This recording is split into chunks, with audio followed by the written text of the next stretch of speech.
కోడికత్తి drama మీకు అందరికీ గుర్తుంటుంది.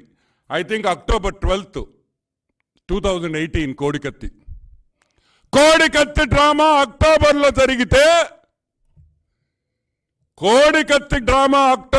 జరిగితే ఎలక్షన్స్ ముందర 2018లో కోడికత్తి ఫెయిల్ అయింది కాబట్టి వివేకానంద రెడ్డిని హత్య చేయాల్సిన అవసరం వచ్చింది.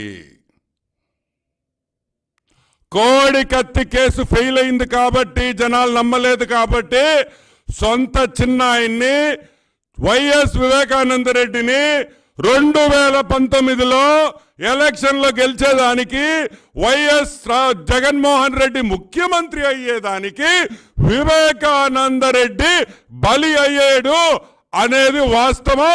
అది చెప్పింది నేను కాదు, వాళ్ళ కూతురే చెప్పిందని కూడా నేను మనవి చేస్తా ఉన్నా. వాళ్ళ కూతురు చెప్పింది, సొంత చెల్లెలు చెప్పింది అని కూడా నేను మనవి చేస్తున్నా. ఇప్పుడు ఇంకొక విషయం మాట్లాడుకోవాలి. ఆ రోజు కోడికత్తి వైఎస్ వివేకానంద రెడ్డి, ఈరోజు బెజవాడ డ్రామా ఫెయిల్ అయింది. బెజవాడ నిన్న జరిగిన ఇన్సిడెంట్ ఫెయిల్ అయింది.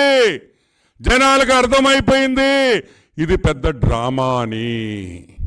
కాబట్టి వైఎస్ కుటుంబంలో 3 వ్యక్తులు చాలా జాగ్రత్తగా ఉండాలి. ప్రాణహాని ఉంది. ఎలక్షన్ లోపల వైఎస్ షర్మిలారెడ్డి, వైఎస్ సునీతారెడ్డి, భాస్కర్ రెడ్డి మీద కూడా హత్యా ప్రయత్నం జరగచ్చు. అవినాష్ రెడ్డి, భాస్కర్ రెడ్డి కూడా జాగ్రత్తగా ఉండాలి.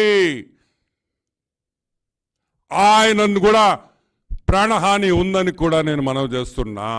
వీళ్ళ 3లో ఎవరు ఎగిరిపోయినా ఈరోజు జగన్మోహన్ రెడ్డికే సింపతి వస్తుందని కూడా నేను మనవి చేస్తున్నా.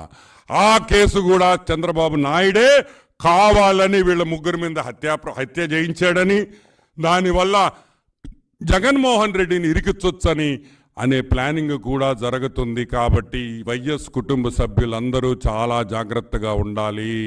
దయచేసి అవసరమైతే మీరు ఆంధ్ర రాష్ట్రాన్ని వదిలి వేరే రాష్ట్రాలకి ఎలక్షన్ 13వ తేదీ మే వరకు కనిపించొద్దు అని కూడా నేను మనవి చేస్తున్నా.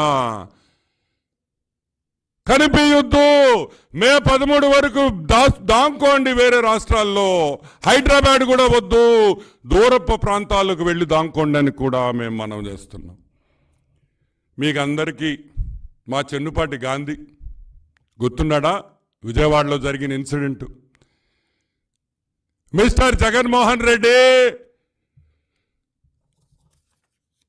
కన్నుకు దెబ్బ తగలడం అంటే